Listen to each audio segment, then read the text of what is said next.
30 हाथियों के वजन के समान एक बड़ी व्हेल मछली जब मरती है तब उसके साथ क्या होता है।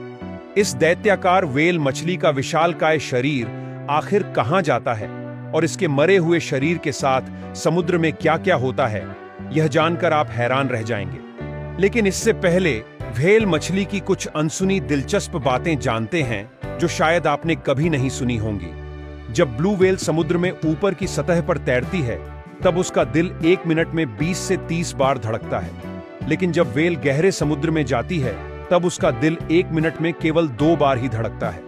यह धीमी धड़कन व्हेल को गहराई में अधिक समय तक रुकने और ऑक्सीजन को बचाने में मदद करती है। ब्लू व्हेल का दिल एक कार जितना भारी यानी 600 से 900 किलोग्राम जितना होता है और उसकी जीभ का वजन भी एक छोटे हाथी जितना यानी तकरीबन 3500 किलोग्राम जितना होता है। व्हेल का सोने का तरीका बेहद अनोखा और अद्भुत है।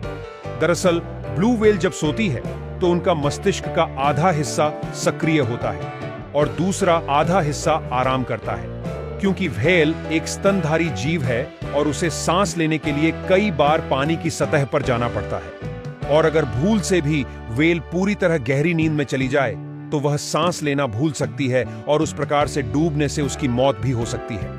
इसलिए व्हेल अपने मस्तिष्क के दोनों हिस्सों को बारी बारी से आराम देकर सोती है और कभी पूरे मस्तिष्क को एक साथ नहीं सोने देती। दूसरी ओर जब मादा ब्लू व्हेल प्रजनन के लिए तैयार होती है तब 2 से 5 नर ब्लू व्हेल वह मादा को आकर्षित करने के लिए आपस में प्रतिस्पर्धा करते हैं। यह स्पर्धा गहरे आवाज निकालने की और अंग प्रदर्शन की हो सकती है। अंत में मादा व्हेल उस नर को चुनती है जो शारीरिक रूप से मजबूत और गहरे स्वर का होता है। इसके बाद ब्लू व्हेल की गर्भावस्था इंसानों से थोड़ी ज्यादा यानी 10 से 12 महीनों की होती है। आमतौर पर ब्लू व्हेल एक ही बच्चे को जन्म देती है। जन्म के समय बच्चे का वजन 3000 केजी तक और लंबाई 20 फीट तक होती है। जन्म के बाद मादा व्हेल अपने बच्चे को दूध पिलाती है जो बच्चे के लिए बहुत जरूरी होता है। ब्लू व्हेल के बच्चे का वजन हर दिन करीब 90 किलो तक बढ़ता है। अब करते हैं सबसे महत्वपूर्ण बात, ब्लू व्हेल मछली जब मरती है तब उसके साथ क्या क्या होता है। मृत्यु के बाद व्हेल के शरीर के साथ कई प्रक्रियाएं होती हैं जिन्हें व्हेल फॉल कहा जाता है। यह व्हेल फॉल मुख्य रूप से 3 स्टेज में होता है।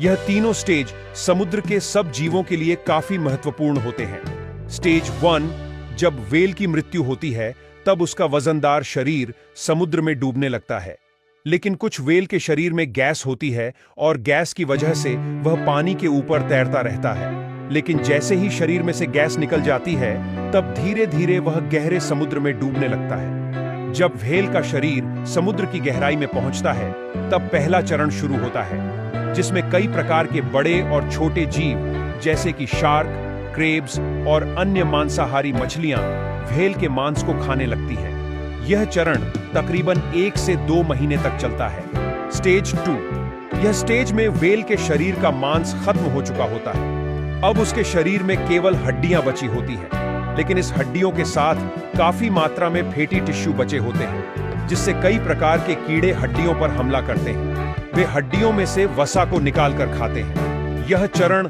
2 से 5 सालों तक आराम से चल सकता है। स्टेज 3 यह स्टेज को सल्फोफिलिक स्टेज कहा जाता है। इसमें व्हेल की बची कूची हड्डियों और अवशेषों के चारों ओर नए सैकड़ों छोटे जीवाणुओं का जन्म होता है और इसमें लगभग 200 से अधिक विभिन्न प्रकार के जीवाणुओं की प्रजातियां पनप सकती हैं।